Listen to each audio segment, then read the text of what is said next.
Sveicināti!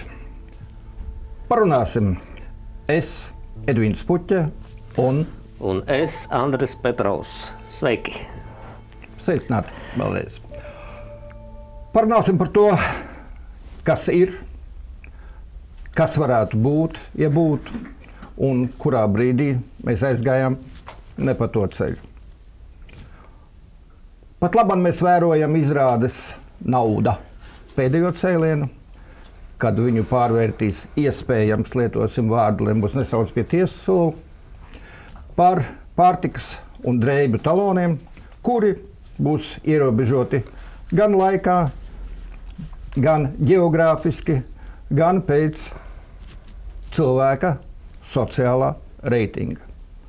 Cik mēs esam lojāli un paklausīgi.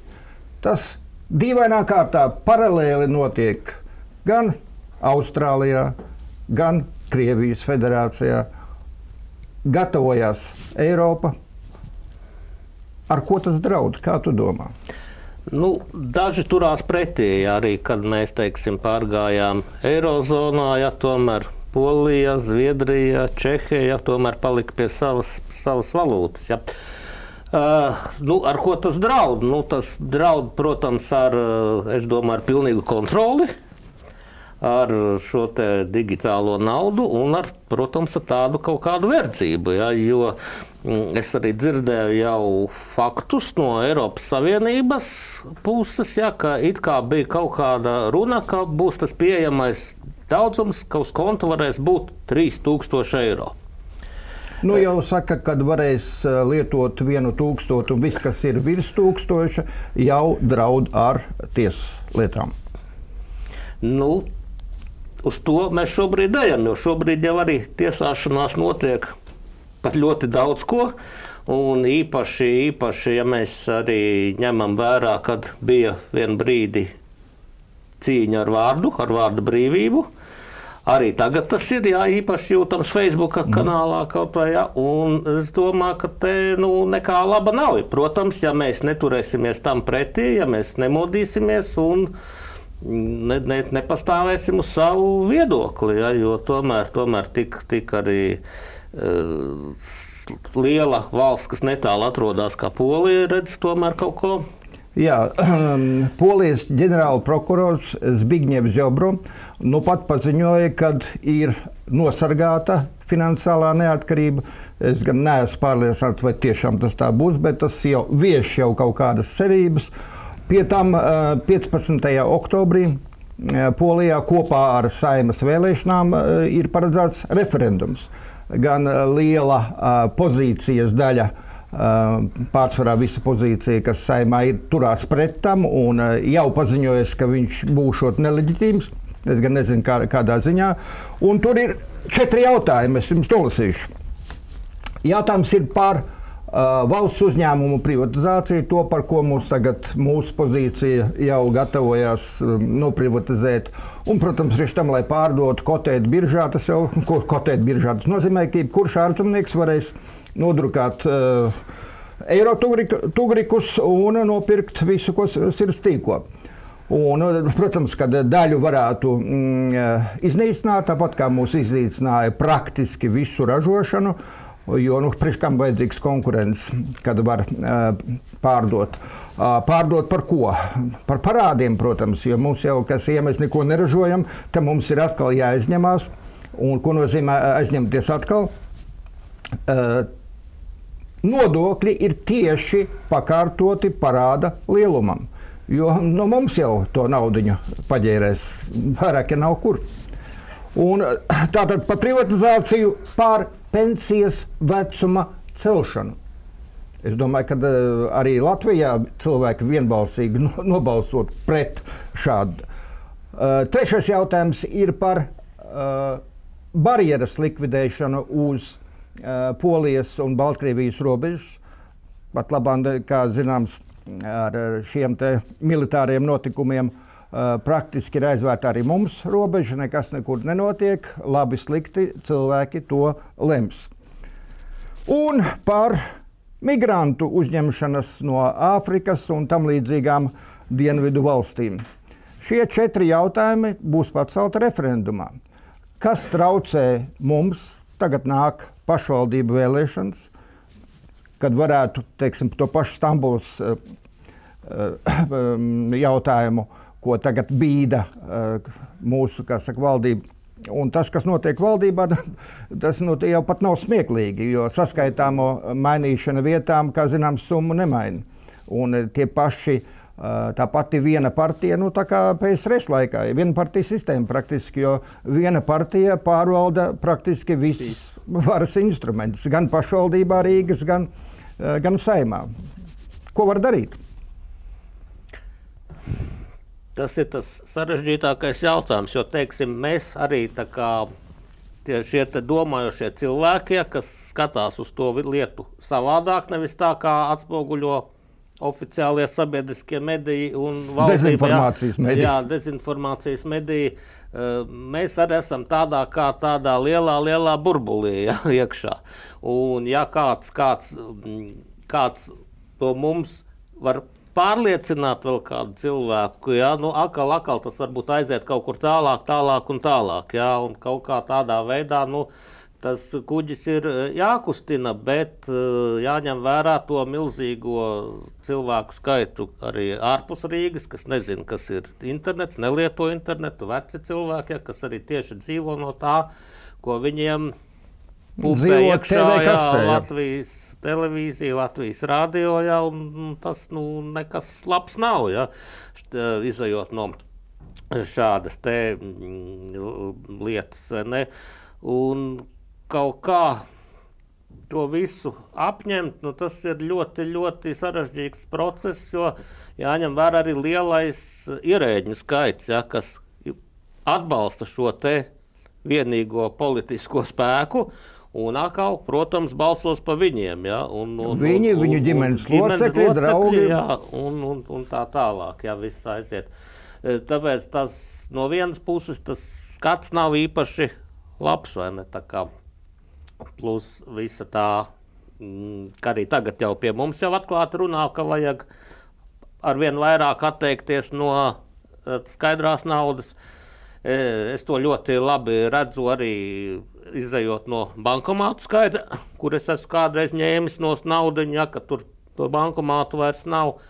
Un arī tas viss vēl man biedē tieši, kad būs tikai pieejami tie lielveikalu produkti. Viss vienalga, vai tās būs bikses, vai krekli, vai maize, vai tomāti. Mums ir tomāti šodien, ka viņi būs visi vienādi.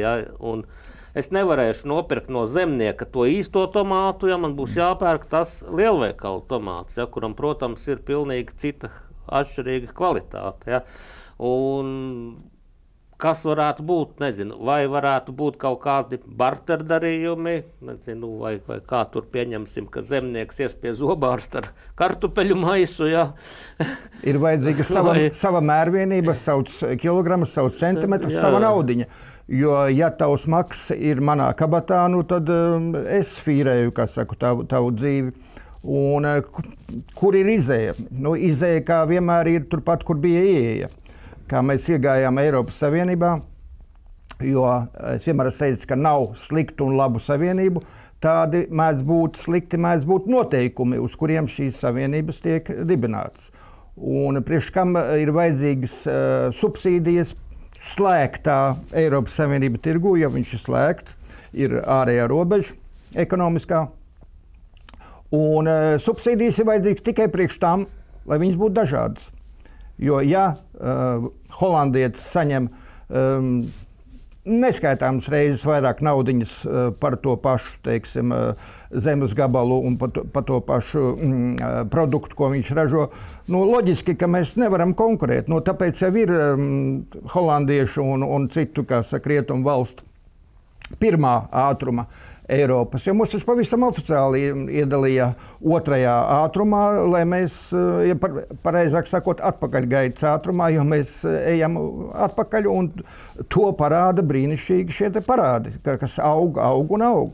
Un loģiski, kad tie, kas ir pat labam pie varas, tie saņem aizvien vairāk un vairāk, vairāk saņem arī mazāk var nopirkt, tāpat kā mēs, jo tie saucamie palīdzības eiro tugriki, kas tiek piedrukāti, neizbēgami ved pie milzu inflācijas. To es jau teicu 2 gadu atpakaļ, vēl pirms visas Covid afēras sākuma.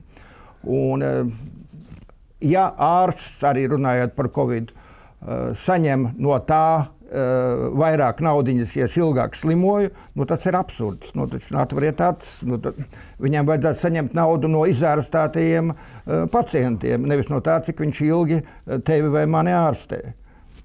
Jo tagad jau es uzskatu, ka vispār šobrīd medicīna ir kļuvusi par ļoti bīstamu tādu struktūru, kas rūpējās nevis par cilvēka veselību, bet par cilvēka slimību tieši. Ja?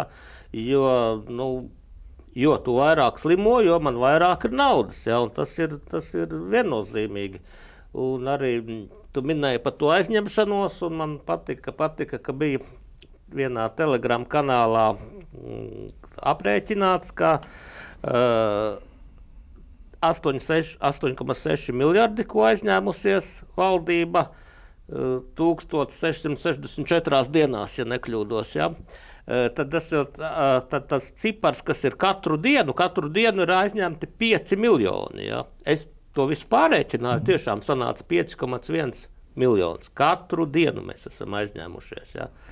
Un es nezinu, cik tagad mēs maksājam procentos, bet pirms kaut kādiem pāris gadiem tas bija 1 miljons dienā bija tikai procenti, bez tā aizņēmuma, kas to dzēsa. Ja? Tad jau arī nav brīnums, ka mēs esam visos rādītājos praktiski pēdējā vietā. Ja? Štruns par tiem rādītājiem vēl, jo tagad celšot PVN uz 23, un tas jau ir tieši saistīts ar šo parādu. Jo budžetā naudiņas nav, no kurienes viņi var rasties, ir jālaupa vairāk.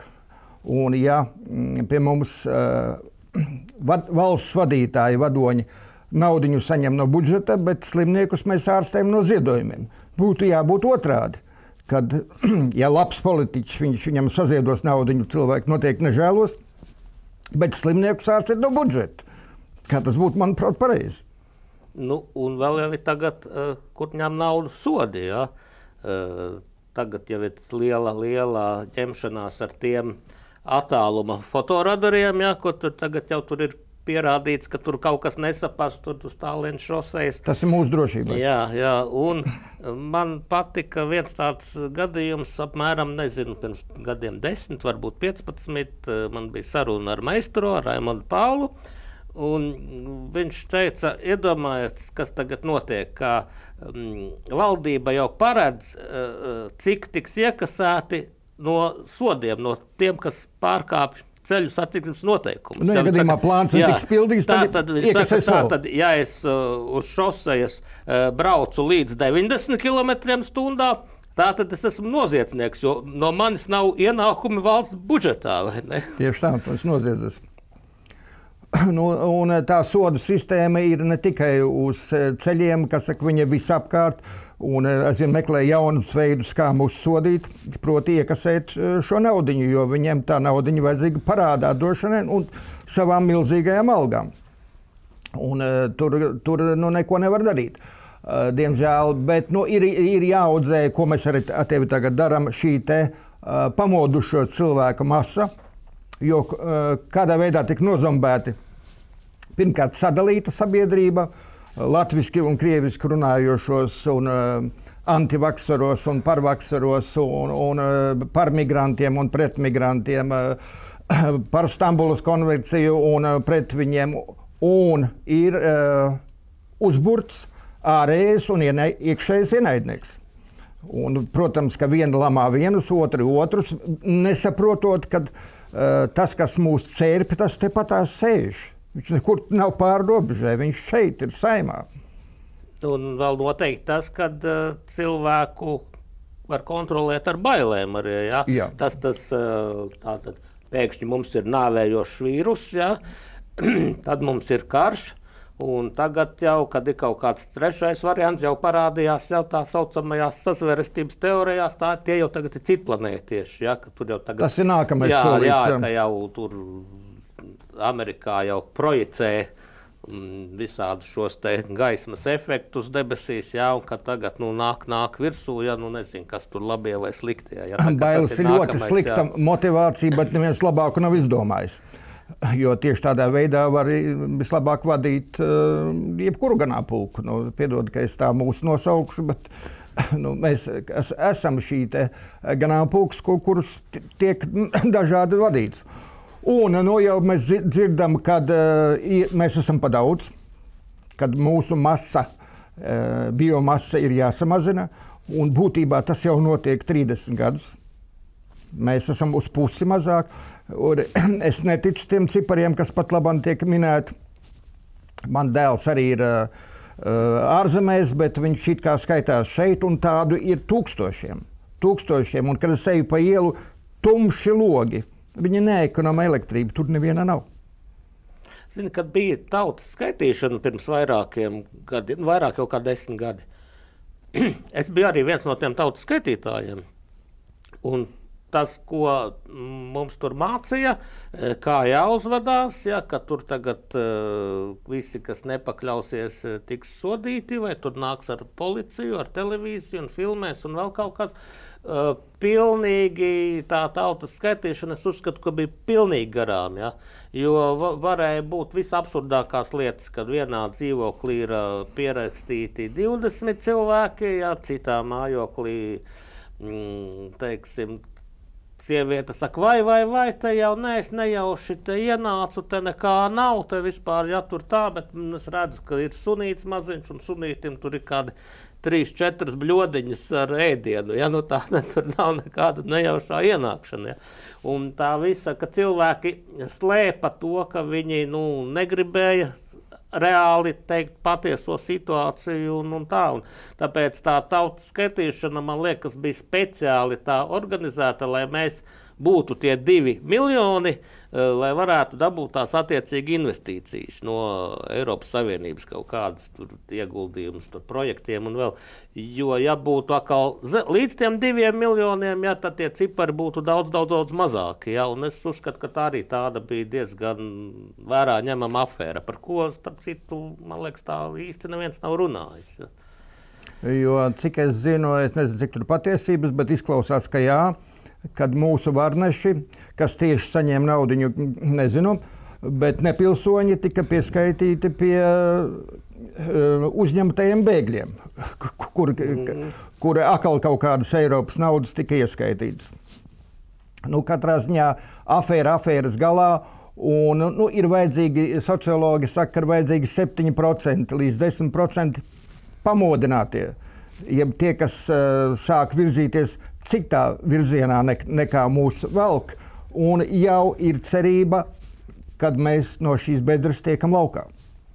Ir ļoti jācer uz to. Es pirms daudziem gadiem arī lasīju vienu tādu teoriju, ka tauta var izdzīvot, ja vismaz 1% saglabā kaut kādu skaidro saprātu, kas nepakļaujas šīm te, nezinu, kā viņi nosaukt, masu psihozēm kaut kādām, ja tā šīm te bailēm tām pašām, jā, ar slimībām, kariem un nezinu, ko vēl. Jācer, ka tā nebūs mums tikai 1%, ja, bet ka būs cilvēki ar vien vairāk un vairāk modīsies, ja, jo tagad, tomēr to nozombēto skaits ir. Man kādreiz rādio pajautāja, kad saka, jūs tik pareizi, Puķis kungs, visu runājat, kāpēc jūs neievēl? Es atbildēju, vēl nav pietiekoši, piedodiet, sūdīgi. Man liekas, ka jau ir. Starp citu, es jautāju vienam polim, kāpēc es nevaru savākt uz piketu vairāk par 20 cilvēkiem, un jūs tur tūkstošiem iziet ārā. Es saku, ļoti vienkārši. Mēs te taisamies palikt dzīvot. Polijā tikko atcēla uz pārtikas produktiem PVN vispār. Mums uz 23. Man tā jokojot jautājums, varbūt piesakam no rīta Polijai karu un vakarā padodamies. Jā, tas ir viena no tādām labām domām. Jo mēs tāpat tās veikalā Polijas sābolus pērkam lētāk nekā Latvijas sābolus. Un man patika viena arī tāda neliels sižetiņš, ko es noskatījos internetā, kur